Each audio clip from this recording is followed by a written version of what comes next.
শ্রদ্ধা ভালোবাসায় বিশ্বনবীকে স্মরণ। জশ্নে জুলুসের আয়োজনে চট্টগ্রামে জনসমুদ্র, রাজধানীতেও ঈদে মিলাদুন্নবী শোভাযাত্রা, মুসলিম ঐক্য সুদৃঢ় করার আহ্বান। বিএনপির প্রতিষ্ঠা বার্ষিকী উপলক্ষে 5 দিনের কর্মসূচি ঘোষণা। সার্বভৌমত্বকে শক্তিশালী করার নীতিতে বিশ্বাসী সরকার, ফ্যাসিস্ট পুনর্বাসনের ষড়যন্ত্র অব্যাহত দেখছেন আইনমন্ত্রী। কাল বসছে ত্রয়োদশ জাতীয় সংসদের তৃতীয় অধিবেশন। উঠবে গুম, মানবাধিকার সহ 6টি বিল, জানালেন চিফ হুইপ। জুলাই সনদ ও সংবিধান সংশোধন ইস্যুতে জমে উঠতে পারে বিতর্ক। ফোর মার্ডারের প্রকৃত কারণ উদ্ঘাটনের দাবিতে সোচ্চার রংপুরবাসী। রাজধানীতেও মানববন্ধন, যৌক্তিক সময়ে জড়িতরা গ্রেফতার, জানালেন স্বরাষ্ট্রমন্ত্রী। এবং ওষুধের মূল্য নির্ধারণে নীতিমালা বাতিল করায় দাম নিয়ে নৈরাজ্যের শঙ্কা। 297টি অত্যাবশ্যকীয় ওষুধ এখন তালিকাবিহীন, বাড়তি খরচে দুশ্চিন্তায় রোগী।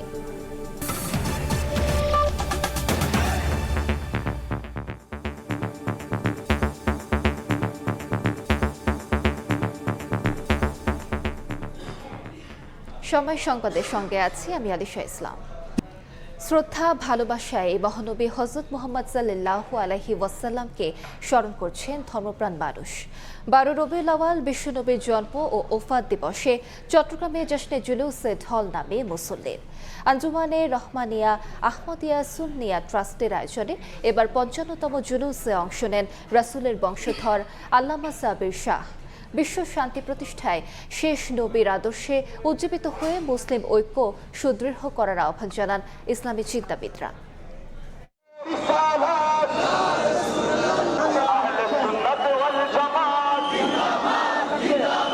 লাখো খণ্ডে দরুদের সুর, হাতে হাতে কালেমা খচিত পতাকা, মহানবীর টানে চট্টগ্রাম নগর জুড়ে জনস্রোত।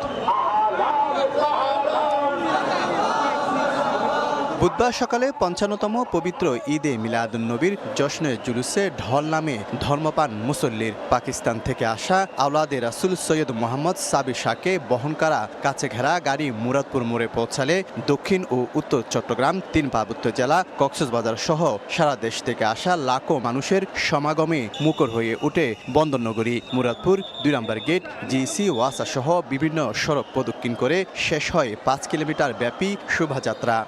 মোহাম্মদ সাল্লাল্লাহু আলাইহি সাল্লাম পৃথিবীর মধ্যে এসেছেন শান্তির বার্তা নিয়ে। ইসলাম শান্তি ধর্ম, ইসলাম সম্প্রীতি ধর্ম।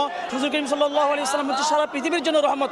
আমরা হুজুরের আদর্শকে লালন পালন করার জন্য সকলের কাছে এই বার্তা পৌঁছাতে চাই আজকের এই দিনে। বিশ্ব শান্তি প্রতিষ্ঠায় নবীর আদর্শ অনুসরণ করে মুসলিম ঐক্য সুদৃঢ় করার আহ্বান আয়োজক ও ইসলামী চিন্তাবিদদের।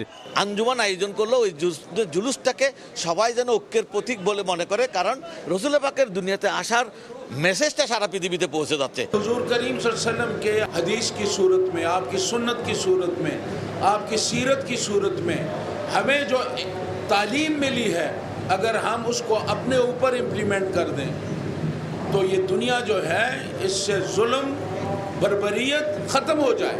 1974 সাল থেকে প্রতি বছর মহানবীর জন্ম ও ওফাত দিবসে জশ্ন জুলুস আয়োজন করে আসছে আঞ্জুমানে রহমানিয়া আহমদিয়া সুন্নিয়া ট্রাস্ট। পৃথিবী জুড়ে দেশে দেশে চলছে যুদ্ধ আর হানাহানি। এমন সংকটময় মুহূর্তে বিশ্ব মুসলিমকে এক হওয়ার বার্তা দিচ্ছেন এখান থেকে লাখো ধর্মপ্রাণ মুসলমানরা। শফিকুল আলম, সময় সংবাদ, চট্টগ্রাম। ত্রিভুবনের নবী হযরত মুহাম্মদ সাল্লাল্লাহু আলাইহি ওয়াসাল্লামের জন্ম ও ওফাত দিবস উপলক্ষে রাজধানী জুড়ে অনুষ্ঠিত হয়েছে জশ্নে জুলুস। বর্ণাঢ্য শোভাযাত্রা শেষে সোহরাওয়ার্দী উদ্যানে মহাসমাবেশ করে আঞ্জুমানে রহমানিয়া মইনিয়া মাইজভান্ডারিয়া ও পবিত্র ঈদে মিলাদুন্নবী উদযাপন পরিষদ। এ সময় বিশ্ব শান্তি ও কল্যাণের জন্য মহানবীর জীবন ও আদর্শ অনুসরণের আহ্বান জানান বক্তারা।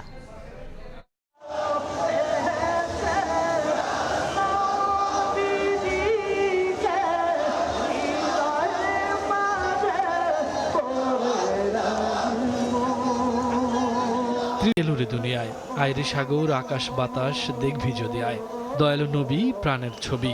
এমন রাতে মহানবীর জন্ম ও ওফাত দিবস স্মরণ করলেন ধর্মপ্রাণ মুসলমানরা। ধর্মীয় তাৎপর্যপূর্ণ দিনটি উদযাপনে রাজধানীর সোহরাওয়ার্দী উদ্যান গেট থেকে শুরু হয় জশ্নে জুলুস। দোয়েল চত্বর দিয়ে সচিবালয় হয়ে একই পথে উদ্যানে ফিরে মহাসমাবেশে যোগ দেন হাজার হাজার মানুষ। তৈরি হয় উৎসবমুখর পরিবেশ। এই দিনটিকে আমরা শ্রেষ্ঠ দিন মনে করি, কারণ প্রিয় রাসূল সাল্লাল্লাহু তাআলা সাল্লামের উম্মত আমরা। তার আগমনে যদি আজকে আমরা খুশি না হই, তাহলে আমাদের মতো এরকম বেওয়াফা উম্মত আর দুনিয়াতে একটাও নাই। আজকের দিনে প্রিয় রাসূল সাল্লাল্লাহু তাআলা সাল্লাম অন্ধকারাচ্ছন্ন দুনিয়াকে এসে আলোকিত করেছেন। নবী রাসূলুল্লাহ চলা তরিকার মতন যে চলাফেরা করতে পারি, হ্যাঁ তরিকার মতন চলতে পারি, যে দুজন মানুষকে বুঝাইতে পারি, তার হ্যার মারফত আনতে পারি, হ্যার বায়াত করতে পারি, এই আমার কামনা। সবচাইতে বড় ঈদ ঈদ মিলাদুন্নবী, যিনি আগমনের দিন আজকে, যিনি কে আল্লাহ পাক পয়দা না করলে এই আরশ কুরসি লৌহ কলম কুল কায়নাত কোনো কিছু সৃষ্টি হইতো না। শুধু আমরা নিজেরাই প্রশংসা করি না, আল্লাহ নিজেও আল্লাহর ফেরেশতাদেরকে নিয়ে এই দিনের প্রশংসা করে এবং আল্লাহ নিজে জুলুস করে আল্লাহর ফেরেশতা সহকারে। মহানবী সাল্লাল্লাহু আলাইহি ওয়াসাল্লামের জীবন, আদর্শ ও মানবতার বাণী অনুসরণের আহ্বান জানান বক্তারা। মুসলমান যদি এক থাকে, এক উম্মাহ, এক রাসূল, এক আল্লাহ, আমরা এক ধর্মে বিশ্বাসী, ঠিক কিনা? পৃথিবীর কোন শক্তি আমাদের মাথা নত করতে পারবে না। আমরা শুধু আল্লাহ আল্লাহ রাসূলের কাছে আমরা মাথা নত করি, আনুগত্য করি। আতিউল্লাহ ওয়া আতিউর রাসূল ওয়া উলিল আমরি মিনকুম। রাজধানীর শহীদ বাগদাদি মাজার অনুষ্ঠিত হয় জশ্নে জুলুস। মিরপুর 1 নম্বর থেকে মালিবাগ হয়ে আবার মাজারে গিয়ে হয় বর্ণাঢ্য শোভাযাত্রা। এতে অংশ নেন হাজারো মানুষ। মহানবীর জীবন আদর্শ অনুসরণ করে সমাজ ও রাষ্ট্রে ন্যায় বিচার প্রতিষ্ঠার আহ্বানের পাশাপাশি মুসলিম উম্মাহের ঐক্য কামনা করেন আহ্বান আপনাদের কাছে, আমরা ফিতনা সৃষ্টি না করে কুল মুসলিম উম্মাহ আমরা একত্রিত হয়ে আমরা এই ঈদে মিলাদুন্নবী সাল্লাল্লাহু তাআলা আলাইহি ওয়াসাল্লাম উদযাপন করব। কমলাপুর রেলওয়ে মসজিদ থেকে বের হয় জশ্নে জুলুস। পরে জাতীয় মসজিদ বাইতুল মোকাররম হয়ে শাহজাহানপুর গিয়ে শেষ হয় শোভাযাত্রা। এ সময় নবীর প্রতি ভালোবাসা জানিয়ে দুরূদ পাঠ করেন হাজারো মানুষ। মহানবীর শিক্ষা ও আদর্শকে ব্যক্তি ও সামাজিক জীবনে ধারণ করার আহ্বান জানান অংশগ্রহণকারীরা। শফিকুজ্জামান রুবেল, সময় সংবাদ, ঢাকা। রংপুরে শিক্ষক পরিবারের 4 জনকে হত্যার ঘটনায় দ্রুত পদক্ষেপ নিয়েছে সরকার। একইভাবে দেশের কোথাও কিছু ঘটলেও ব্যবস্থা নেওয়া হচ্ছে বলে জানিয়েছেন স্বরাষ্ট্রমন্ত্রী। পবিত্র ঈদে মিলাদুন্নবীতে নয়াপল্টনে বিএনপির কেন্দ্রীয় কার্যালয়ে মিলাদ ও দোয়া মাহফিলে এই কথা বলেন তিনি।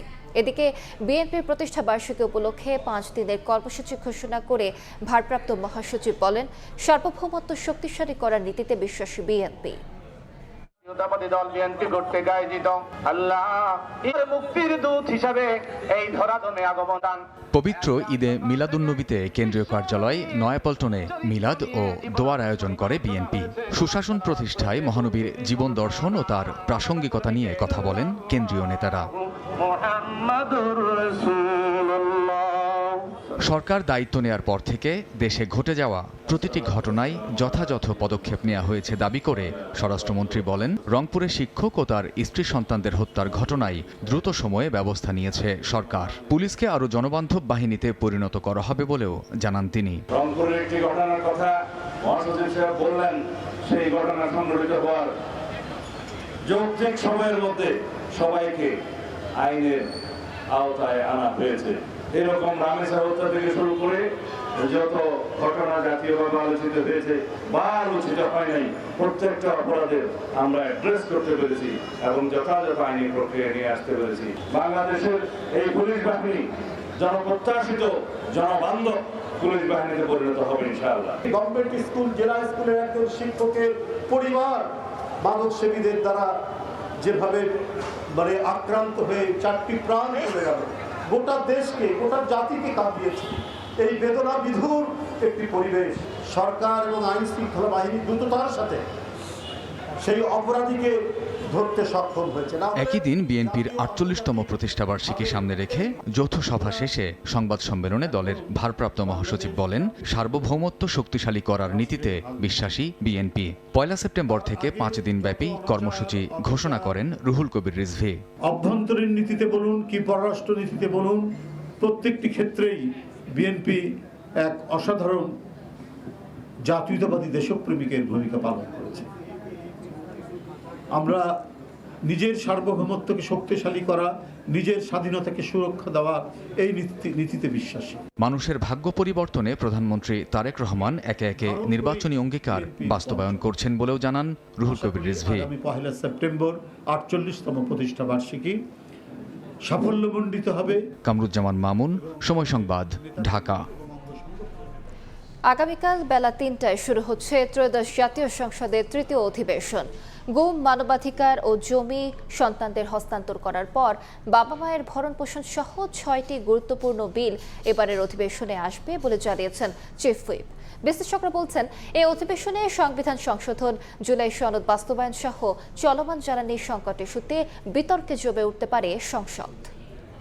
সশস্ত্র চিত্রে শপথ করিতেছি যে প্রায় 2 দশক পর দেশ পরিচালনার দায়িত্বে বিএনপি সরকার গঠনের পর ইতিমধ্যেই প্রধানমন্ত্রী তারেক রহমানের নেতৃত্বাধীন মন্ত্রিসভার 180 দিন পূর্ণ হয়েছে। আমার কর্তব্য পালনের প্রয়োজন ব্যতীত এই 6 মাসে সরকারের পক্ষ থেকে নির্বাচনী ইশতেহার অনুযায়ী ফ্যামিলি কার্ড, কৃষক কার্ড, খাল খনন, বৃক্ষরোপণ কর্মসূচির পাশাপাশি অর্থনীতি পুনরুদ্ধারেও কাজ এগোনোর ঘোষণা দেওয়া হয়েছে। নানামুখী সফলতা ও সংস্কার কাজে অগ্রগতির দাবি করা হলেও আইনশৃঙ্খলা, মূল্যস্ফীতি ও জ্বালানি সংকট নিয়ে আছে অস্বস্তি। এমন পরিস্থিতিতে ত্রয়োদশ সংসদের তৃতীয় অধিবেশনে উঠবে গুম, মানবাধিকার ও জমিজমা সন্তানদের হস্তান্তর করার পর বাবা মায়ের ভরণ পোষণ সহ 6টি গুরুত্বপূর্ণ বিল। এমন তথ্য জানিয়ে সরকার দলীয় চিফ হুইপ নুরুল ইসলাম মনির প্রত্যাশা, সংবিধান সংশোধন কমিটিতে যোগ দেবে বিরোধী দল। এবার কতগুলো গুরুত্বপূর্ণ বিল আসবে, 6টা মতো বিল যাবতীয় ইনফরমেশন আমার কাছে আছে। আমাদের এই পার্লামেন্টে অগ্রাধিকার যেটা পাবে তাহলে আমরা সব কমিটিগুলো এই পার্লামেন্টে এই সেশনে করব। তারা সংস্কার আর সংবিধান সংশোধন এটা একটু বুঝে, আমরা যে সংবিধান সংশোধনের প্রস্তাব করেছি 17 সদস্য বিশিষ্ট, 7জন হবে বিএনপি থেকে, 5 জন হবে জামাত থেকে, এইভাবে করে আমরা করে রাখছি। আর 5 জন ওনার নাম দেননি, ওনার নাম দিলে সে নাম ইন্টারপ্রেট করে কাজ শুরু করা হবে। এদিকে সংবিধান সংশোধন, সংসদীয় কমিটি গঠন, দ্রব্যমূল্য নিয়ন্ত্রণ, আইনশৃঙ্খলা ও জ্বালানি সরবরাহে সরকারের ভূমিকা নিয়ে অধিবেশনে বিরোধী দলের উত্তপ্ত বিতর্কের সম্ভাবনা দেখছেন বিশ্লেষক। আইনশৃঙ্খলার অবনতি, দ্রব্যমূল্যের ঊর্ধ্বগতি সহ জ্বালানি সংকট, বিভিন্ন বিষয় সংসদে বিরোধী দল উত্থাপন করবেন। বিরোধী দলের একটা বড় ফোকাস হচ্ছে সংবিধান সংস্কার করা। সরকার যে কমিটিটা করেছে সেটা সংবিধান সংশোধনের কথা বলা হয়েছে, ফলে বিরোধী দল এবং সরকারি দলের মধ্যে এই বিষয়ে একটি বড় মত পার্থক্য আছে। বিরোধী দল যেটি হবে যে এই সংক্ষিপ্ত অধিবেশন হলেও এখানে এই বিষয়গুলো তারা উত্থাপন করবে। ত্রয়োদশ জাতীয় সংসদের প্রথম অধিবেশন বসে চলতি বছরের 12 মার্চ এবং দ্বিতীয় তথা বাজেট অধিবেশন শুরু হয় 7 জুন। তারপরে সংসদে প্রতিশ্রুতি দেবেন। মুরসালিন হক জুনায়েদ, সময় সংবাদ, ঢাকা। রংপুরে 4 মার্ডারের প্রকৃত রহস্য উদ্ঘাটন ও বিচার দাবিতে সোচ্চার দেশবাসী। রংপুর ও ঢাকার বিভিন্ন স্থানে মানববন্ধনে বক্তারা অভিযোগ করেন, পুলিশের বক্তব্য, সিসিটিভি ফুটেজ গায়েব এবং পুলিশ কমিশনারের বদলি সহ নানা ঘটনায় তদন্তের অসঙ্গতি দৃশ্যমান হয়েছে। 24 ঘন্টার মধ্যে প্রকৃত ঘটনা সামনে না এলে কঠোর কর্মসূচির হুঁশিয়ারি হিন্দু মহাজোটের নেতাদের। রংপুর জেলা স্কুলের অবসরপ্রাপ্ত শিক্ষক গণপতি চক্রবর্তী সহ একই পরিবারের 4 সদস্যকে নির্মমভাবে হত্যার পর থেকে বিচারের দাবিতে রংপুরে ধারাবাহিকভাবে বিক্ষোভ ও মানববন্ধন করছে বিভিন্ন শ্রেণী পেশার মানুষ। বুধবার সকালে সুশাসনের জন্য নাগরিক, কমিউনিস্ট পার্টি সহ বিভিন্ন সংগঠন আলাদা ব্যানারে রংপুর নগরীতে মানববন্ধন করে। তারা অভিযোগ করেন, পুলিশের বক্তব্য ও আদালতে আসামিদের দেওয়া জবানবন্দিতে গড়মিল রয়েছে। মিডিয়া এবং হচ্ছে হলো 164 থেকে যেটা বেরিয়ে আসছে এবং যিনি এটার হচ্ছে হলো পোস্টমর্টেম করেছে সেখানের সাথে কিন্তু অসঙ্গতি পাওয়া গিয়েছে। অভিযোগের আগেই পুলিশ কোনো কর্মকর্তা মামলা সম্পর্কে ব্রিফিং করতে পারেন? কেননা অভিযোগটাকে সেটাই যদি দায়ের না হয়, কিসের আলোকে উনি এই বক্তব্য দিয়েছেন? প্রশ্ন জাগে যে এই দুইটা ছেলের পক্ষে কি গোটা পরিবারকে শেষ করা দেওয়া সম্ভব? একই দাবিতে রাজধানীতে জাতীয় প্রেস ক্লাবের সামনে মানববন্ধন করেন রংপুর জেলা স্কুলের সাবেক শিক্ষার্থীরা। তারা বলেন, পুলিশ বাহিনী কোনো গভীর তদন্ত ছাড়াই মনগড়া মন্তব্য করেছে। অতীতের মতো নানা মোড়কে দায় চাপানোর রাজনীতি করে প্রকৃত অপরাধীদের আড়াল করার চেষ্টা চলছে বলেও দাবি তাদের। এই ধরনের ঘটনা ঘটলে সব সময় তাকে নানা মোড়কে আটকে রাখবার চেষ্টা করা হয়। আমরা সেই মোড়কটা খুলতে চাই।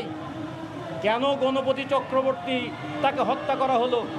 এটা কি শুধুমাত্র ইয়াবাখোরের কাজ?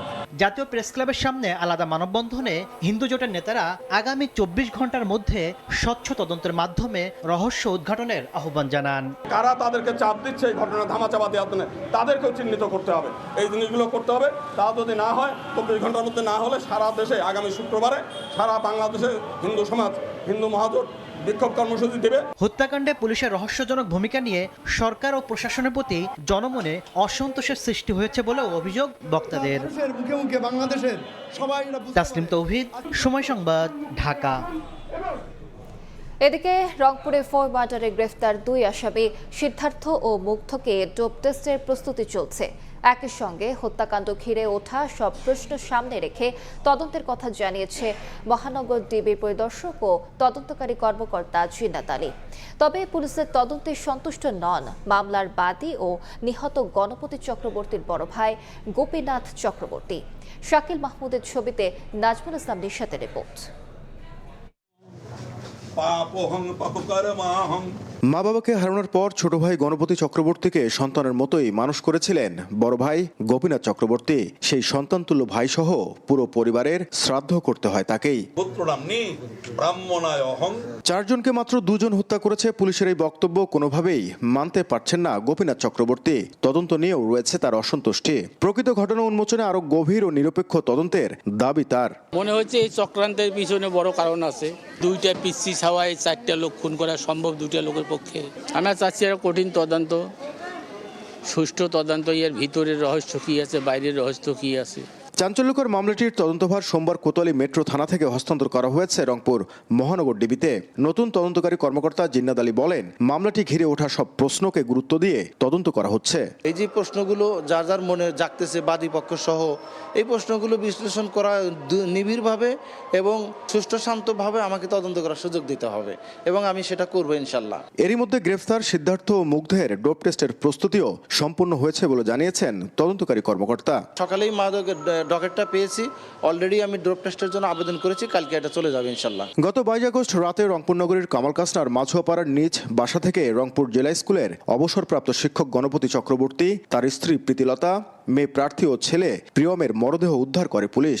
এই ঘটনায় সিদ্ধার্থ ও মুগ্ধকে গ্রেফতার করা হয়েছে। এছাড়াও সীমান্ত দাস নামে এক সাক্ষী আদালতে 164 ধারায় জবানবন্দি দিয়েছে। নাজমুল ইসলাম নিশাত, সময় সংবাদ, রংপুর। সিঙ্গাপুর থেকে ভুটান যাওয়ার পথে ঢাকায় যাত্রাবিরতি করেছেন ভুটানের রাজা জিগমে খেসার নামগে ওয়াংচুক। বিমানবন্দরে তার সঙ্গে সৌজন্য সাক্ষাৎ করেছেন রাষ্ট্রপতি মির্জা ফখরুল ইসলাম আলমগীর।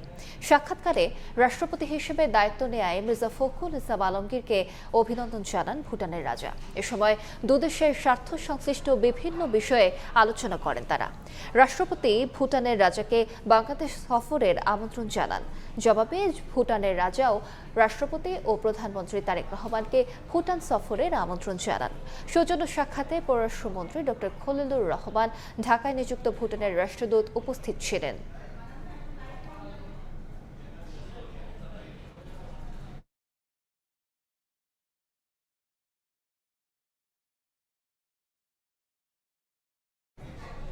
প্রতিষ্ঠার 85 বছর পার করল জামাতে ইসলামী।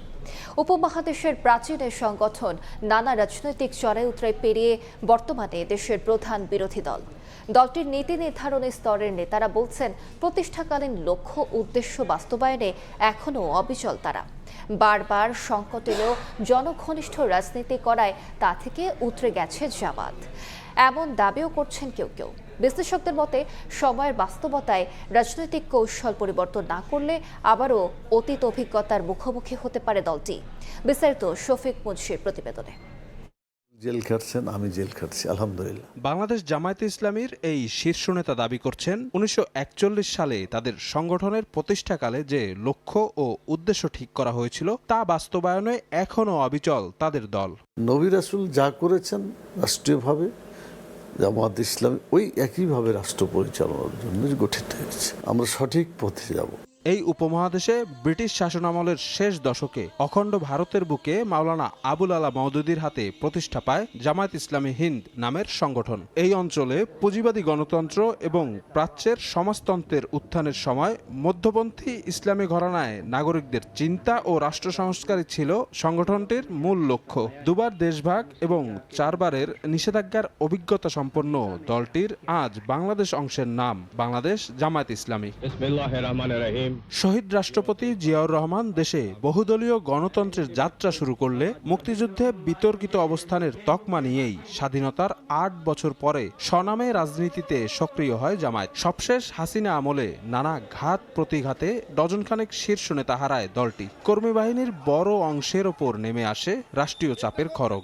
রাজনৈতিক ঘটনাচক্রে ভারত বা পাকিস্তানে খুব বেশি সফল না হলেও বাংলাদেশে সংগঠনটি এখন প্রধান বিরোধী দলের ভূমিকায়। দীর্ঘদিনের বন্ধুত্বপূর্ণ সম্পর্কের স্বীকৃতি। দলটির নীতি নির্ধারণী পর্যায়ের নেতারা বলছেন, গণমুখিতার দলীয় আদর্শের ফলে আপামর মানুষের কাছে গ্রহণযোগ্য অবস্থানে জামায়াত। যে সরকারই জামাত ইসলামীকে নিষিদ্ধ করেছে সেই সরকারই পতন হয়েছে। মূল কারণ হচ্ছে জামাতকে জনগণ ধারণ করে, জামাত জনগণের সাথে মিশে থাকে, জামাত জনগণের জন্যই রাজনীতি করে। তবে রাজনৈতিক বিশ্লেষকরা এই মুহূর্তে জামাতকে সফলভাবে দেখলেও সময়ের বাস্তবতায় দলটির নীতিগত অবস্থানে কিছু পরিবর্তনের পরামর্শ দিচ্ছেন। জামাতকে নিয়ে আগ্রহ বেড়েছে, এটা বিরাট অর্জন জামাতের। বাংলাদেশের জন্মের যে একটা ইতিহাস আছে, এই ইতিহাসের এটাকে স্বীকৃতি দিতেই হবে। ইসলামী রাজনীতির কল্যাণকর ডাইমেনশন আছে, এটাকে আরো সুন্দরভাবে মানুষের সামনে উপস্থাপন করতে।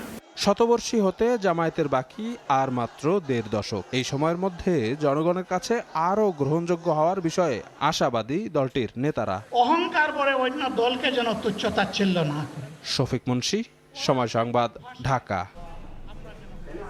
ফ্যাসিস্ট পুনর্বাসনে মুখোশধারীরা ষড়যন্ত্র করছে বলে মন্তব্য করেছেন আইনমন্ত্রী মোহাম্মদ আসাদুজ্জামান। ফ্যাসিবাদের ফিরে আসা ঠেকাতে বিরোধিতার সংস্কৃতি বাদ দিয়ে দেশের কল্যাণে রোডম্যাপ তৈরিতে কাজ করার আহ্বান জানান তিনি।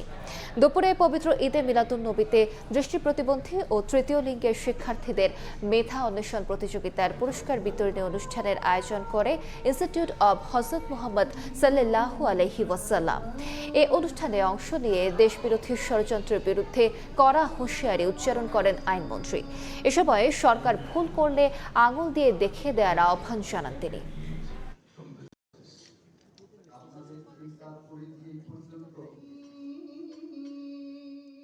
মানুষের মুখোশধারী অনেকের চোখ আছে, আলো আছে, তারা এখনো ফ্যাসিস্ট পুনর্বাসনের জন্য চেষ্টায় আছেন। আমরা বলবো, আপনারা যে যেখানেই থাকুন, চোখ খুলুন। আমরা যদি অপরাধ করে আমাদের চোখে আঙুল দিয়ে দেখিয়ে দেন, নাগরিক হিসাবে বাংলাদেশ সংবিধানের 21 অনুচ্ছেদে এটা আপনার নৈতিক দায়িত্ব, সাংবিধানিক দায়িত্ব। আমরা যদি আমাদের দায়িত্ব বোধের জায়গা থেকে কাজ করি, তাহলে হয়তো বাংলাদেশ একদিন সুকান্তের ভাষায় শিশুর বাসযোগ্য ভূমি হিসাবে গড়ে উঠবে।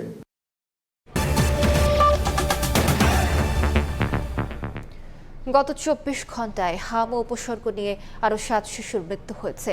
নতুন করে আক্রান্ত হয়েছে 1171 জন।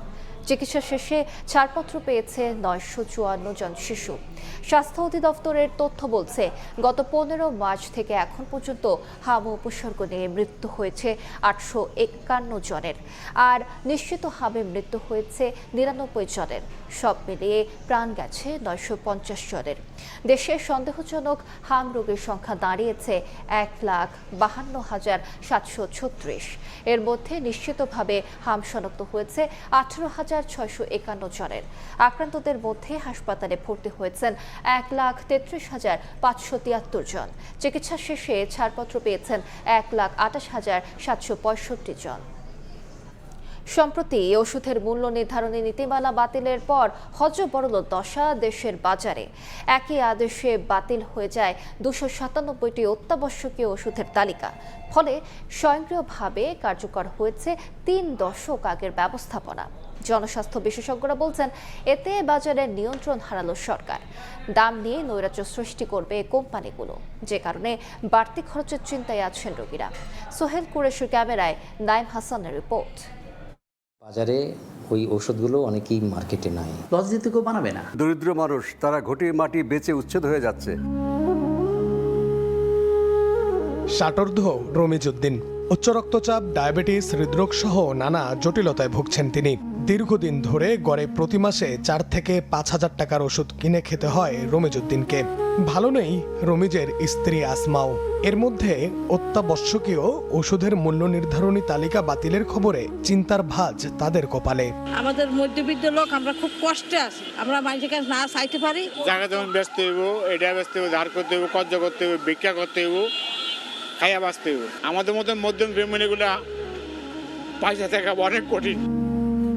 1994 সালে 117টি অত্যাবশ্যকীয় ওষুধের তালিকা তৈরি করে সরকার। চলতি বছরের শুরুতে অন্তর্বর্তী সরকার সেটি বাড়িয়ে 297টিতে উন্নীত করে। তবে উপদেষ্টা পরিষদ গঠন ও ঔষধ শিল্পী সমিতির সঙ্গে আলোচনা না করায় চলতি মাসে সেই তালিকা বাতিল করে বর্তমান সরকার। রাজধানীর কয়েকটি ফার্মেসি ঘুরে দেখতে চাই আমরা। সরকারের মূল্য বেঁধে দেওয়া কতগুলো ওষুধ মিলছে এসব ফার্মেসিতে। মেটাকল মানে এটা কোনটা? এটা কি? এটাও নাই। হ্যাঁ, এমপিসিলিনটা নাই ভাই, এমপিসিলিনটা এখন পাবেন না। বেনজাইল এটা না, এটা সমস্যা। তার মানে অর্ধেকের বেশি ওষুধ বর্তমানে বাজারেই নেই। কেন নেই এমন প্রশ্নে ঔষধ শিল্প সমিতির সাফ উত্তর, লোকসান দিয়ে কোনো ওষুধ তৈরি করবে না কোম্পানিগুলো। সরকার একটা এসেনশিয়াল ড্রাগের লিস্ট করবে, সেটা সে অ্যাভেলেবেল করবে, এটা সরকারের কাজ। এখানে আমাদের সাথে কোনো ইস্যু নাই। আমাদের ইস্যু হলো আমরা বানাবো, যদি আমার প্রফিটেবিলিটি না থাকে আমি তো বানাবো না। ঔষধের দাম নির্ধারণ সরাসরি কোম্পানির হাতে চলে যাওয়ায় খোলা বাজারে চলছে নৈরাজ্য। টার্মিনাফিন একই জিনিস, এইটার দাম হলো 20 টাকা পার পিস। আর একটা কোম্পানি আছে, এটার দাম হলো 50 টাকা পার পিস। আর একটা কোম্পানি আছে টার্মিনাফিন 250, এটা 60 টাকা পার পিস। 20 টাকাটা যে কাজ করে, ওই 60 টাকা দাও একই কাজ করে। বিক্রেতারা বলছেন মূল্য তালিকা বেঁধে দেওয়া থাকলে সব কোম্পানিকেই একই দামে ওষুধ বিক্রি করতে হতো। দাম নিয়ে এই নৈরাজ্য হতো না। ওষুধ কোম্পানিগুলো লাগাম ছেড়ে দাম বাড়াবে তাদের ইচ্ছা মতো। নিয়ন্ত্রণ গভর্নমেন্টের হাতেই থাকা উচিত, তার কারণ হচ্ছে যাতে সাধারণ মানুষ ক্ষতিগ্রস্ত না হয়। তবে ঔষধ প্রশাসন বলছে সব দিক বিবেচনায় রেখে অত্যাবশ্যকীয় ওষুধের নতুন তালিকা তৈরির কাজ চলছে। এমন একটা লিস্ট আসবে, আশা করি যে লিস্টে মানুষ, বেশিরভাগ মানুষ উপকারের মধ্যে পড়বে এবং ইন্ডাস্ট্রিও সেটা সাপোর্ট করবে। যদিও বিশেষজ্ঞরা বলছেন বাজারের উপর ওষুধ প্রশাসনের কোনো নিয়ন্ত্রণ নেই। আমার ধারণা এরকম, ওষুধ কোম্পানিগুলোর যে অ্যাসোসিয়েশন আছে তারা সরকারকে এসে একটা চাপ দিয়েছে এবং সরকার আর কোনো কিছু চিন্তা না করে, আর কোনো কিছু না দেখে স্ট্রেট বাদ দিয়ে দিয়েছে। আপনি যদি খোলা বাজারে এইভাবে অত্যাবশ্যকীয় ঔষধের তালিকা ছেড়ে দেন, প্রচণ্ড মূল্যবৃদ্ধি হবে। এখানে প্রতিযোগিতার বদলে এখানে সিন্ডিকেট করে দাম বাড়ানো হয়। নিজস্ব ব্যবস্থাপনায় অত্যাবশ্যকীয় ওষুধ তৈরি করে জনগণের প্রাপ্যতা ও চাহিদা নিশ্চিতে সরকারের প্রতি আহ্বান জানিয়েছেন বিশেষজ্ঞরা। একজন রোগীর কাছে ওষুধ মানে জীবন বাঁচানোর লড়াই। দীর্ঘমেয়াদী চিকিৎসা ব্যয় চালাতে যেয়ে সর্বশান্ত বহু পরিবার। এমন অবস্থায় ওষুধের প্রাপ্যতা ও দাম নিয়ে যদি চলে নৈরাজ্য, তার মাসুল গুনতে হয় সাধারণ মানুষকেই।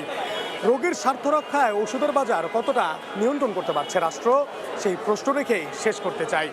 নাঈম হাসান, সময় সংবাদ, ঢাকা। মেহেরপুরে বিবাহ বিচ্ছেদের জেরে সাবেক স্ত্রী ও শ্বশুর শাশুড়িকে কুপিয়ে জখমের অভিযোগ উঠেছে।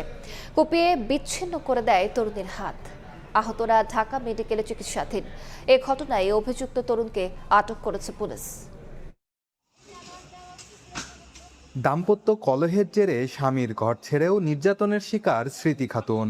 গুরুতর আহত অবস্থায় হাসপাতালে চিকিৎসাধীন তিনি ও তার বাবা মা। শহরের লর্ড মার্কেট এলাকায় সেলিম হোসেন, রেবেকা খাতুন ও তাদের মেয়ে স্মৃতি খাতুন মঙ্গলবার রাতে নিজ বাড়িতে ঘুমাচ্ছিলেন। 1:30টার দিকে বাড়িতে প্রবেশ করে স্মৃতির প্রাক্তন স্বামী সায়ন। এ সময় ধারালো অস্ত্র দিয়ে অতর্কিত হামলা চালিয়ে স্মৃতির ডান হাত বিচ্ছিন্ন করে দেয়। মেয়ের চিৎকারে পাশের কক্ষ থেকে বাবা মা ছুটে আসলে তাদেরকেও কুপিয়ে আহত করে পালিয়ে যায় ওই যুবক। আশঙ্কাজনক অবস্থায় স্মৃতি ও তার বাবা মা ঢাকা মেডিকেলে চিকিৎসাধীন। বেলা বড় করা, কোন দিক দিয়ে ঢুকিয়েছে বাবা এটা আমরা বলতে পারবো না। আটকানো বাড়ির মধ্যে এরকম আসতে পারে, এসে ওই ঘটনাটা ঘটলো, আমরাই আতঙ্ক হয়ে যাচ্ছি। ইতিমধ্যে অভিযুক্ত সায়নকে গ্রেফতার করেছে পুলিশ। ঘটনাস্থল পরিদর্শন করেছে স্থানীয় জনপ্রতিনিধি। গ্রেফতার করতে সক্ষম হয়। বর্তমানে সে আমাদের হেফাজতে আছে। মাদকাসক্ত হওয়ার কারণে ঘটনাগুলো বাড়ছে আমার মনে হয়। মাদকের ব্যাপারে জিরো টলারেন্স সরকার ঘোষণা করেছে।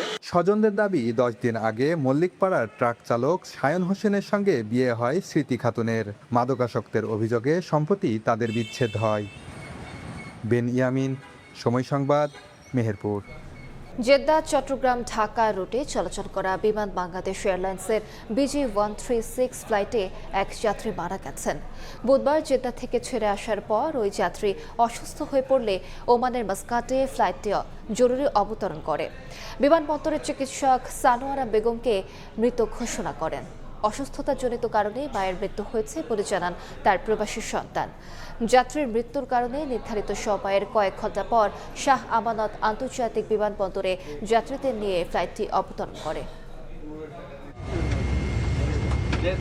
বুধবার বিমান বাংলাদেশ এয়ারলাইন্সের ফ্লাইট BG136 জেদ্দা বিমানবন্দর থেকে চট্টগ্রামের উদ্দেশ্যে উড্ডয়ন করে।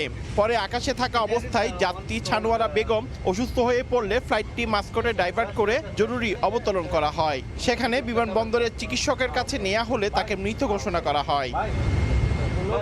1 মাস আগে সানোয়ারা বেগম প্রবাসী সন্তানের কাছে ওমরা করতে গিয়েছিলেন। সেখানে অসুস্থ হয়ে পড়লে চিকিৎসকের পরামর্শে বাংলাদেশে নিয়ে আসছিলেন স্বজনরা। পরে ফ্লাইটে অসুস্থ হয়ে মারা যান তিনি। আর 2 মাস টাইম ছিল, কালকে সকালে বলতে আমার খারাপ লাগতো, আমি চলে যাবো, ঠিক আছে। তারপর ডাক্তার কাছে নিয়ে যেতে, ডাক্তার বলতে চলে যাক, সমস্যা নাই, দেখটা চিকিৎসা দিচ্ছি, এটা চলবে, চলে যেতে পারবে। আবার বিকেলে বলতে আমি বলছি চলেন, ঠান্ডার সমস্যা 1 ঘন্টা অক্সিজেন দিয়ে আসি। অক্সিজেন দিলাম, অক্সিজেন দেওয়ার পর খাওয়া দাওয়া করে দিয়ে আসলাম, ওষুধ করতে সব খাওয়াইছি, নিয়ে আসলাম এতটুকু।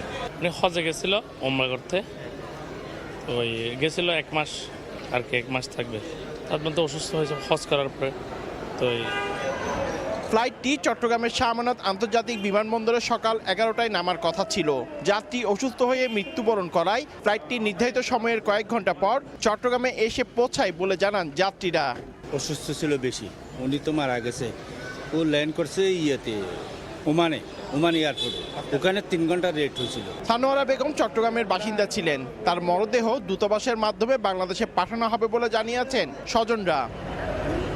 পার্থপ্রতিম বিশ্বাস, সময় সংবাদ, চট্টগ্রাম। কক্সবাজার সমুদ্র সৈকতে ঢেউ ও তীব্র স্রোতে ডুবে গেছে আইল্যান্ড গার্ল নামে একটি নৌযান। দুর্ঘটনার 24 ঘন্টা পরও খোঁজ মেলেনি নিউজিল্যান্ডের 16 বছর বয়সী কিশোর আলবার্টের। 3 জনকে জীবিত উদ্ধার করে প্রাথমিক চিকিৎসা দেওয়া হয়েছে। নিখোঁজ আলবার্টের সন্ধানে চলছে অভিযান। উদ্ধার করা হয়েছে দুর্ঘটনা কবলিত নৌযান। কক্সবাজার সমুদ্র সৈকতের নাজিরা টেক মোহনা মঙ্গলবার সাগরের বড় ঢেউ ও তীব্র স্রোতের কবলে পড়ে ডুবে যায় নিউজিল্যান্ডের একটি পরিবারের নৌযান আইল্যান্ড গার্ল। নৌযানটি ডুবে যেতে দেখে দ্রুত ছুটে যান স্থানীয় জেলেরা। উদ্ধার করেন পরিবারের 3 সদস্যকে। তবে সাগরে নিখোঁজ হন কিশোর আলবার্ট। আইল্যান্ড গার্ল ছিল আধুনিক নকশায় তৈরি একটি নৌযান। দীর্ঘ সমুদ্র যাত্রার উপযোগী করে নির্মিত এই নৌযানে ছিল শীততাপ নিয়ন্ত্রিত কক্ষ, ফ্রিজ, রান্নাঘর সহ নানা সুবিধা। নৌযানটি নির্মাণে ব্যয় হয়েছে কোটি টাকা। দুর্ঘটনার পর উদ্ধার করে আইল্যান্ড গার্লকে রাখা হয়েছে বাকখালী নদীর মোহনায়। ওই বরাবর গিয়ে মানে গুলাম মাঝে যাই রে, তারপর দেখি তো বুড়িয়ান লারে কি দিয়ে ফুল জোয়ার মাঝে ইয়ান সাইড দিয়ে উল দিয়ে গিয়ে একখানে মিকে মানে দুনিয়া একে তো গিয়ে বুটটা পানির মতো ডুবে গেছে। ডুবে যাওয়ার সাথে সাথে দেখতেছে আমাদের এখানে জনগণ দেখি চিকরাচ্ছে। আমরা আমাদের জেলে পরিবার আছে, আমাদের জেলে সদস্যকে নিয়ে আমরা ট্রলার ফাটাইয়া তাদেরকে উদ্ধার করলাম। উদ্ধার হওয়া নিউজিল্যান্ডের নাগরিক এডওয়ার্ড বেলা ও রাফেলকে দেওয়া হয়েছে প্রাথমিক চিকিৎসা। তবে 24 ঘন্টা পেরিয়ে গেলেও সন্ধান মেলেনি এডওয়ার্ড ও বেলার 16 বছর বয়সী ছেলে আলবার্টে। তাকে উদ্ধারে সাগরের তল্লাশি চালাচ্ছে নৌবাহিনীর জাহাজ শাপলা। তার সঙ্গে যোগ দিয়েছে জেলা প্রশাসনের বীজকর্মী, ফায়ার সার্ভিস ও কোস্টগার্ড। ওই নিখোঁজ ব্যক্তির সন্ধানে আমরা গতকাল থেকে সোনাদিয়া, মহেশখালী সব জায়গায় তল্লাশি চালিয়েছি এবং আমাদেরও এখনও উদ্ধার অভিযান চলমান রয়েছে। এক্সারসাইজ করার সময় মোহনায় গিয়ে ঢেউয়ের কবলে পড়ে একটা বোট ডুবে যাওয়াতে বিদেশি নাগরিক 4 জনেই পানিতে পড়ে যায় এবং সমুদ্রের মধ্যে। সেখান থেকে স্থানীয় লোকজন তাদেরকে উদ্ধার করে, এর মধ্যে 3 জনকে উদ্ধার করা হয়, একজন এখনও নিখোঁজ রয়েছেন। প্রায় 2.5 বছর ধরে কক্সবাজার ও আশপাশের উপকূলে অবস্থান করছিলেন নিউজিল্যান্ডের পরিবারটি। নৌযানে করে ঘুরছেন সমুদ্র ও নদীপথে। এর আগে গত 8 এপ্রিল সোনাদিয়ার মোহনায় ডাকাতের কবলে পড়েছিলেন তারা। পরে কোস্টগার্ড মালামাল সহ তাদের উদ্ধার করে। সুজাউদ্দিন রুবেল, সময় সংবাদ, কক্সবাজার। রাজশাহীতে চাহিদা মতো সার পাচ্ছেন না কৃষকরা।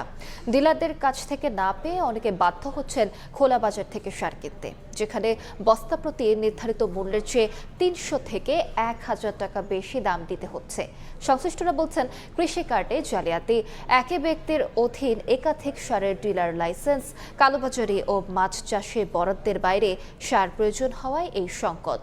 তবে কৃষি বিভাগ ও প্রশাসনের দাবি, সারের কোনো সংকট নেই। আব্দুল সালামের ছবিতে মওদুদ রানার প্রতিবেদন।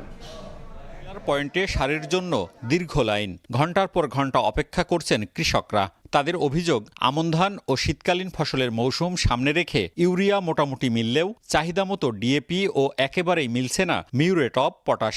এই চিত্র রাজশাহীর পবা উপজেলার হুজুরিপাড়ায়। জমি হচ্ছে এখন বর্তমান 9 বিঘা নিজস্ব, আর বর্গা আছে 9 বিঘা। সার নিতে আসা কৃষক বাশিরের কৃষি উপকরণ সহায়তা কার্ডে লেখা আছে তার নিজের জমি 10 বিঘা, বর্গা নিয়েছেন আরও 10 বিঘা। তার মতো বেশিরভাগ কার্ডধারী নিজের চেয়ে বর্গা জমিতে বেশি চাষ করেন এমন দাবি। এ নিয়ে অভিযোগ রয়েছে, বর্গা চাষ ও কার্ডের অজুহাতে বাড়তি সার তুলে বাইরে বেশি দামে বিক্রি করছেন অনেকেই। কার্ডে পাবো আমি 10 বস্তা, আমি 10 বস্তাই নিব, আমি 5 বস্তা সার বাইরে বিক্রি করে দেবো। ওই সারটা যখন আমি পরবর্তীতে কিনবো তখন ডাবল দাম আমাকে কিনা লাগবে। আমরা দিতে পারছি না, কারণ অ্যালটটা খুব কম হচ্ছে। ডিলার পয়েন্টের কাছেই শাইর পুকুরে রুবেল ট্রেডার্সে প্রকাশ্যেই বাড়তি দামে সার বিক্রি হচ্ছে। 1050 টাকার 50 কেজি ওজনের এক বস্তা ডিএপি বিক্রি হচ্ছে 2300 টাকায়। প্রতিবেদক পৌঁছাতেই সরে পড়েন বিক্রেতা রুবেল। এখানে খোঁজ করলাম, খোঁজ করার পর সার বললো যে 2 বস্তা আছে, 2300 করে। অভিযোগ আছে, একই ব্যক্তি ভিন্ন নামের একাধিক ডিলার লাইসেন্স নিয়ে বড় অংশের বরাদ্দ মজুত করে কালোবাজারি করছেন। 4 বিঘা মাটিতে যদি 20 কেজি করে দিই, তাও আপনার 80 কেজি পাবো, কিন্তু পাইছি 30 কেজি। আমার যে পরিমাণ সার, এর আমি 3 ভাগের 1 ভাগও পেলাম না। ডিলারদের অভিযোগ, চাহিদার তুলনায় বরাদ্দ কম। অন্যদিকে 3 মাস অন্তর জেলার প্রায় 18,000 হেক্টর পুকুরের জন্য ডিএপির চাহিদা 2000 মেট্রিক টন। এত পরিমাণ পুকুর আছে এবং পুকুরে পর্যাপ্ত পরিমাণ সার দিচ্ছে, সেই হিসাবটা কিন্তু কৃষি ডিপার্টমেন্টে নয়। জেলা প্রশাসক জানিয়েছেন, বাড়তি সার বরাদ্দ চাওয়া হয়েছে, আর কৃষি বিভাগ বলছে কার্ড জালিয়াতি ও বাড়তি দামে সার বিক্রি বন্ধে সর্বোচ্চ তৎপরতা চলছে। বিভিন্ন সোর্স থেকেও যেগুলা এরকম অনিয়মের খবর আমরা পাচ্ছি, আমরা কিন্তু তৎক্ষণাৎ সেখানে মোবাইল কোড করে জব্দ করছি। কালকে আমি মন্ত্রণালয়ের সার চেয়ে একটা পত্র দিয়ে রেখেছি, যাতে কোনো ক্রাইসিস সৃষ্টি হতে না পারে। আগস্ট মাসের জন্য রাজশাহীতে ইউরিয়া, টিএসপি, পটাশ এবং ডিএপির বরাদ্দ 13,492 মেট্রিক টন। মওদুদ রানা, সময় সংবাদ, রাজশাহী। বাংলাদেশ সহ সব দেশ থেকেই নির্দিষ্ট এজেন্সির মাধ্যমে শ্রমিক নিচ্ছে মালয়েশিয়া। তবে এই প্রক্রিয়ায় সিন্ডিকেটের অস্তিত্ব খুঁজে পাচ্ছে বাইরার এক পক্ষ। আরেক পক্ষ বলছে, নির্দিষ্ট এজেন্সির মাধ্যমেই শ্রমিক যাবে, তবে ব্যয় যেন না বাড়ে সেদিকে নজর রাখতে হবে। এদিকে সিলেকশনকে সিন্ডিকেট বলে বাজার অস্থির না করার পরামর্শ অর্থনীতিবিদের। কামরুল হাসান সবুজের রিপোর্ট। মালয়েশিয়া গেল অর্থবছর বাংলাদেশ যে 35 বিলিয়ন 59 কোটি ডলার রেমিটেন্স ঘরে তুলেছে, তার 3 বিলিয়ন 40 কোটি ডলারই এসেছে দক্ষিণ পূর্ব এশিয়ার এই দেশ থেকে। 2024 সালের মেতে বন্ধের পর আবারও দেশটিতে শ্রমিক পাঠানোর সুযোগ পাচ্ছে বাংলাদেশ। এবার 25টি রিক্রুটিং এজেন্সির মাধ্যমে শ্রমিক নেবে দেশটি। নানা শর্ত যাচাই বাছাই করে নেয়া এমন সিদ্ধান্তে সিন্ডিকেটের অস্তিত্ব খুঁজে পাচ্ছেন কোনো রিক্রুটিং এজেন্সি মালিক। এখানে যেটা দেখা গেছে, আগের সরকারের আমলে 25টি এবং পরবর্তীতে সেটা 100-এ রূপান্তরিত হয়েছে। তো এই সিন্ডিকেটের কারণে যে অনিয়ম, দুর্নীতি এবং সে অভিবাসন খরচ কিন্তু অনেক বৃদ্ধি পেয়েছে। এটা নিয়ে অনেক আলোচনা সমালোচনা হয়েছে। সিন্ডিকেটের মাধ্যমে শ্রমবাজার উন্মুক্ত হোক, এটা আমরা চাই না। আমরা চাই সিন্ডিকেট বিহীনভাবে শ্রমবাজার সকলের জন্য দ্রুত উন্মুক্ত হোক। বাংলাদেশ থেকে নির্দিষ্ট এজেন্সির মাধ্যমে শ্রমিক নেওয়ার সিদ্ধান্তে যখন তুঙ্গে সিন্ডিকেট আলোচনা, তখন মালয়েশিয়ায় বিদেশি শ্রমিক নিয়োগে দেশটির সরকারের হয়ে সমস্ত কাজ করা IT platform foreign workers centralised management system FWCMS এর তথ্য শুধু বাংলাদেশ নয় 25টি এজেন্সির মাধ্যমে কর্মী নেওয়া হচ্ছে নেপাল থেকে, আর কম্বোডিয়া থেকে 23টি, ভারত, পাকিস্তান, মিয়ানমার থেকে যায় 10টি এজেন্সির মাধ্যমে। স্টেক হোল্ডার যারা আছে তাদের মতবিরোধ থাকতে পারে। আমি মনে করি যে এটাকে নিয়ন্ত্রণ করার জন্য, মাইগ্রেশন কস্টকে নিয়ন্ত্রণ করার জন্য এই জায়গাতে একটা কন্ট্রোলিং থাকা উচিত। গভর্নমেন্টের যেই উইংসগুলো আছে তারা মনিটর করুক যে শ্রমিক যাতে স্বল্প খরচে যেতে পারে। বৈশ্বিক শ্রমবাজার নিয়ন্ত্রণের মাধ্যমে আস্থা অর্জন করতে না পারলে প্রবাসী আয়ে আগামীতে বড় মাসুল গুনতে হবে বলে যুক্তি অর্থনীতিবিদদের। প্রত্যেকটা দেশ থেকে কিন্তু একটা প্রসেসের মাধ্যম দিয়ে কিন্তু শ্রম রপ্তানি করা হয়, তাহলে বাংলাদেশ থেকেও কিন্তু প্রসেসের মাধ্যম দিয়ে শ্রম রপ্তানি করতে হবে। কারণ শ্রম রপ্তানিটা যদি আপনি উন্মুক্ত করে দেন তাহলে মার্কেট ডিস্টরশন হয়ে যাবে। ব্যাকগ্রাউন্ডে যাচাই বাছাই করে কিন্তু আপনার এই কোম্পানিগুলো কিন্তু নমিনেট করা হয়, সুতরাং এগুলোর নামটা সিন্ডিকেট না দিয়ে এটা আমরা সিলেক্টেড কোম্পানি বলতে পারি। খাত সংশ্লিষ্টরা বলছেন এ দফায় মালয়েশিয়ায় শ্রমিক নেয়ার স্ট্যান্ডার্ড অপারেটিং প্রসিডিওর SOP শিগগিরই প্রকাশ করা হবে। তখন বোঝা যাবে কোন খাতের শ্রমিক হিসেবে দেশটিতে যেতে খরচ পড়বে কত। কামরুল হাসান সবুজ, সময় সংবাদ, Dhaka. EDF Aluminium. We define possibilities. বন্যায় বিপর্যস্ত বিশ্বের বিভিন্ন দেশ। নেপাল তিব্বত সীমান্তে আকস্মিক বন্যায় প্রাণ হারিয়েছেন অন্তত 17 জন। বিদেশি পর্যটক সহ নিখোঁজ প্রায় 400। ভারতের বারাণসীতে হাসপাতাল এলাকা পানিতে তলিয়ে যাওয়ায় বিপাকে পড়েছেন রোগীরা। ঘূর্ণিঝড় গেনারের প্রভাবে চীনের ফুজিয়ান প্রদেশে ভয়াবহ বন্যা দেখা দিয়েছে। টানা ভারী বৃষ্টিতে বন্যা হয়েছে মেক্সিকোতেও। বুধবার আকস্মিক বন্যার কবলে পড়ে নেপালের পাহাড়ি জেলা রাসুয়া। ভেসে গেছে বেশ কয়েকটি গ্রাম, ক্ষতিগ্রস্ত হয়েছে সড়ক, সেতু ও বিদ্যুৎ কেন্দ্র সহ গুরুত্বপূর্ণ অবকাঠামো। প্রাণ হারিয়েছেন বেশ কয়েকজন। পরিস্থিতি আরও অবনতির আশঙ্কায় সতর্কতা জারি করা হয়েছে। টানা ভারী বৃষ্টিতে ভারতের উত্তরাঞ্চলের বিভিন্ন এলাকায় দেখা দিয়েছে জলাবদ্ধতা। বারাণসীতে হাসপাতাল সহ আশপাশের সড়ক তলিয়ে যাওয়ায় চরম ভোগান্তিতে পড়েছেন রোগী ও স্বজনরা। হাসপাতালের সামনে হাঁটু পানি জমে যাওয়ায় স্ট্রেচারে করে রোগীদের নেওয়া হয় ভেতরে। স্থানীয়দের অভিযোগ, নোংরা পানিতে জীবাণু সংক্রমণের ঝুঁকিও বাড়ছে। বৃষ্টিতে বিপর্যস্ত ভারতের আরেক গুরুত্বপূর্ণ শহর গুরগাঁও। আইটি হাব হিসেবে পরিচিত এ শহরের সড়ক ও আন্ডারপাস পানিতে ডুবে যাওয়ায় ব্যাহত হয়েছে যান চলাচল। পরিস্থিতি সামাল দিতে অনেক প্রতিষ্ঠান কর্মীদের বাড়ি থেকে কাজের নির্দেশ দিয়েছে। বন্ধ রাখা হয়েছে স্কুলও। দিল্লি ও আশপাশের এলাকায় সামনের দিনগুলোতে হালকা থেকে মাঝারি বৃষ্টির পূর্বাভাস থাকায় জলাবদ্ধতা নিয়ে উদ্বেগ রয়ে গেছে। এদিকে চীনের ফুজিয়ান প্রদেশে ঘূর্ণিঝড় গেনারের প্রভাবে ভয়াবহ বন্যা দেখা দিয়েছে। তলিয়ে গেছে লংয়ান শহরের বিভিন্ন এলাকার বহু সড়ক ও বাড়িঘর। অঞ্চলটির বিভিন্ন এলাকায় জারি করা হয়েছে সর্বোচ্চ মাত্রার বৃষ্টির সতর্কতা।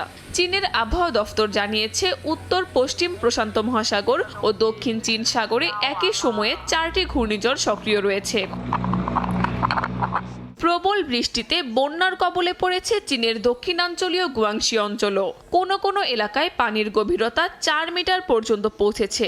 এরই মধ্যে অঞ্চলটির বহু বাসিন্দাকে নিরাপদে সরিয়ে নেওয়া হয়েছে।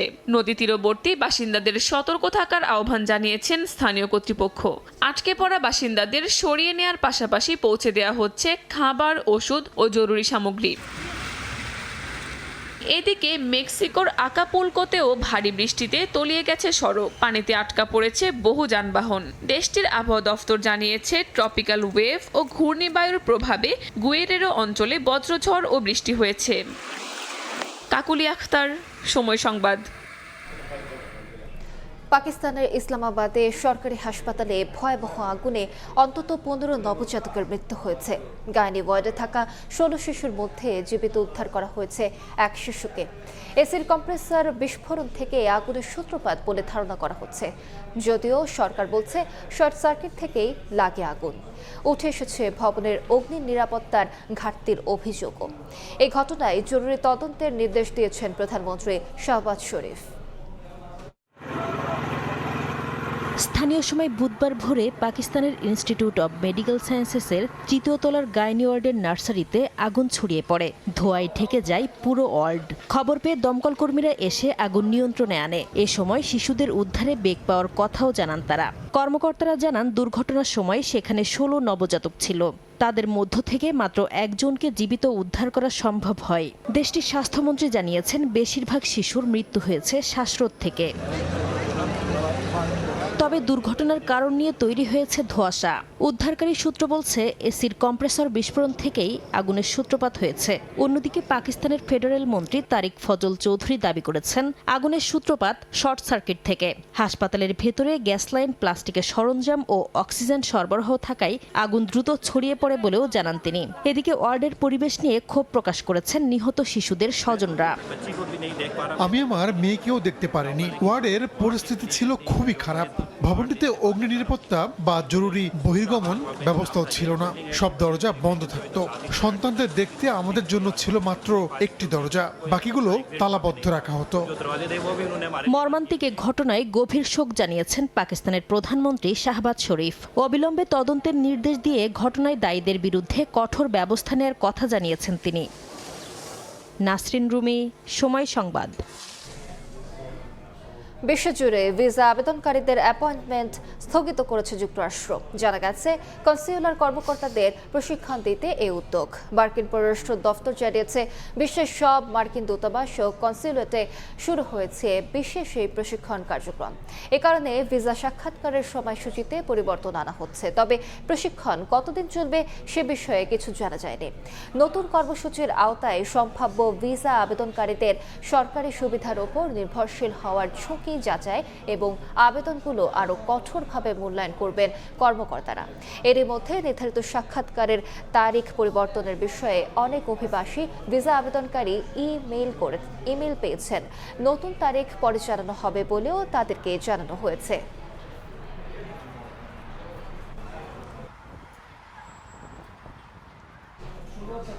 এবারে খেলার খবর। মাকাই টেস্ট শেষে মিচেল স্টার্কের কাছ থেকে টিপস নিয়েছেন শরীফুল ইসলাম। অজি পেসার তাকে দিয়েছেন ভালো করার টোটকা। অস্ট্রেলিয়ার বিপক্ষে অসাধারণ এক স্পেলের পর সাবেক কোচদের সাধুবাদ পাওয়ার পাশাপাশি বাঁহাতি পেসার পেয়েছেন সাকিবের অভিনন্দন বার্তাও। ভবিষ্যতে আরও ভালো করতে যা অনুপ্রেরণা হিসেবে নিয়ে সর্বোচ্চটা দিয়ে চেষ্টা করার কথা জানান শরীফুল ইসলাম। বাংলাদেশের 10 উইকেট তুলে নিয়ে ম্যাকাই টেস্টে জয়ের নায়ক মিচেল স্টার্ক। ফলাফল ভিন্ন হলে নায়কের ভূমিকায় থাকতে পারতেন শরীফুল ইসলাম। মাঠের লড়াই শেষে দুজন শেয়ার করেছেন সিরিজের অভিজ্ঞতা, যেখানে শরীফুল অজি তারকার কাছ থেকে নিয়েছেন ভালো করার টোটকা। বিশ্ব ক্রিকেট দাপিয়ে ক্যারিয়ারের শেষ বেলায় স্টার্ক। এই বয়সেও অনন্য তার পারফরমেন্স। লম্বা ক্যারিয়ারে কিভাবে নিজেকে মেলে ধরেছেন, এই বয়সেই বা কি করে টেক্কা দিচ্ছেন বাঘা বাঘা সব ব্যাটসম্যানদের বিরুদ্ধে অজি পেসার তার সব গল্পই শুনিয়েছেন শরীফুল ইসলামকে। একটা সিরিজের আগে কিভাবে কোন লেভেলে ফিটনেস করে আসে বা কিভাবে নিজেকে প্রিপেয়ার করে, আর যেহেতু উনি বলতেছিল যে ওনার বয়সটাও একটু বেশি 36, ওনার ডিফারেন্ট প্রিপারেশন, আমাদের হয়তো ডিফারেন্ট প্রিপারেশন। সো সব কিছু জানার, তারপরে কিভাবে মেনটেন করে খেলার পরে নিজেকে। ম্যাকায় বাকিরা ফ্লপ হলেও শরীফুল ছিলেন স্রোতের উল্টো পথে। অস্ট্রেলিয়ার ভোগান্তির একমাত্র কারণ হয়ে উঠেছিলেন তিনি। পারফেক্ট লাইন আর লেংথে সাদা পোশাকে দেশের বাইরে সেরা স্পেল এখন এই পেসারের দখলে। এমন কৃতিত্বের পর সাবেক কোচ আর সাকিবের অভিনন্দন বার্তায় সিক্ত হয়েছেন শরীফুল। আগে যারা কোচ ছিলেন তাদের সাথে কথা হয়েছে এবং কি সাকিব ভাই আমাকে টেক্সট করছিলেন, বলছে ওয়েল ডান, কংগ্রাচুলেশন। ইনজুরি থেকে ফিরেই এমন একটা স্পেল সহজ কথা নয়। সামনে আরও ব্যস্ত সময় আসছে বাংলাদেশের, সেখানে ফুল ফিট শরীফুল আর তার বিধ্বংসী রূপ দেখতে চায় টিম ম্যানেজমেন্ট। এই বাঁহাতি পেসারও মুখিয়ে তার প্রতি রাখা আস্থার প্রতিদান শতভাগ উজাড় করে দিতে।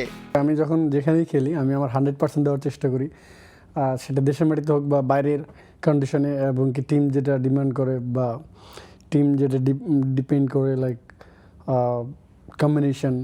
যদি কম্বিনেশনে অনেক সময় দেখা যায় কম্বিনেশনের কারণে একটু বাইরে থাকতে হয়, বাট আমি স্টিল রেডি থাকি এনি টাইম। কেন আমি রেডি থাকি সবসময় খেলার জন্য। সো ইনশাল্লাহ আবার যখন খেলার সুযোগ পাওয়ার চেষ্টা করবো, দেশে হোক বা দেশের বাইরে, নিজের সেরাটাই দেওয়ার চেষ্টা করবো। অপ্রত্যাশিতভাবে টেস্ট আগেই শেষ হয়ে যাওয়ায় এখন অবসর, দ্রুতই প্রস্তুতি নিতে হবে পরবর্তী অ্যাসাইনমেন্টের।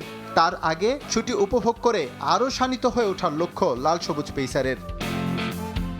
এস.এম. ইকবাল, সময় সংবাদ। এ পর্যায়ে শীর্ষ সংবাদগুলো জানিয়ে দিচ্ছি আরেকবার।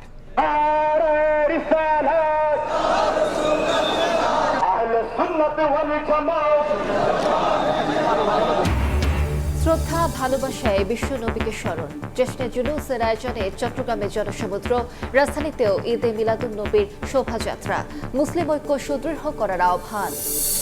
বিএনপির প্রতিষ্ঠা বার্ষিকী উপলক্ষে 5 দিনের কর্মসূচি ঘোষণা, সার্বভৌমত্বকে শক্তিশালী করার নীতিতে বিশ্বাসী সরকার, ফ্যাসিস্ট পুনর্বাসনের ষড়যন্ত্র অব্যাহত দেখছেন আইনমন্ত্রী। এবং কাল বসছে ত্রয়োদশ জাতীয় সংসদের তৃতীয় অধিবেশন, উঠবে গুম, মানবাধিকার সহ 6টি বিল, জানালেন চিফ হুইপ। জুলাই সনদ ও সংবিধান সংশোধন ইস্যুতে জমে উঠতে পারে বিতর্ক।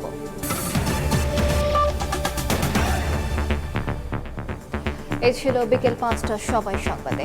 এরপর বাংলা সময় নিয়ে সঙ্গে থাকবেন ত্রিনাতারা যশোয়া। আলিশা, আপনাকে ধন্যবাদ। বাংলা সময় নিয়ে আসছে কিছুক্ষণ পর, সঙ্গেই থাকুন সময়।